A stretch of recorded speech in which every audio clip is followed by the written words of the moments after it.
Hi friends, మన భారతదేశంలో దీపావళిని ఎందుకు జరుపుకుంటారో తెలుసా? దీపావళిని హిందువులు చెడుపై మంచి సాధించిన విజయానికి గుర్తుగా జరుపుకుంటారు. ఈ పండుగ వెనుక అనేక పురాణ కథలున్నాయి. వాటిలో ముఖ్యమైనవి ఒకటి, శ్రీకృష్ణుడు నరకాసుని సంహరించిన తర్వాత ప్రజలు ఆనందంతో వేడుకలు చేసుకుంటారు. ఇక రెండోది వచ్చేసి, శ్రీరాముడు రావణాసుని వధించి సీతను రక్షించుకొని అయోధ్యకు తిరిగి వచ్చిన విజయానికి గుర్తుగా జరుపుకుంటారు.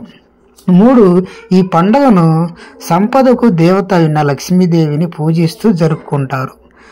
నరకాసుడిపై శ్రీకృష్ణుడి విజయం. నరకాసుడిని శ్రీకృష్ణుడు వధించిన మరుసటి రోజు ప్రజలు అతని పీడ విరగడైందని సంబరాలుగా చేసుకుంటారు.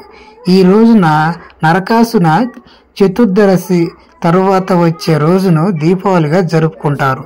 శ్రీరాముని విజయం. శ్రీరాముడు రావణాసుని సంహరించి సీతతో సహా అయోధ్యకు తిరిగి వచ్చిన ఆనందంగా మన హిందువులు ఈ పండుగను జరుపుకుంటారు.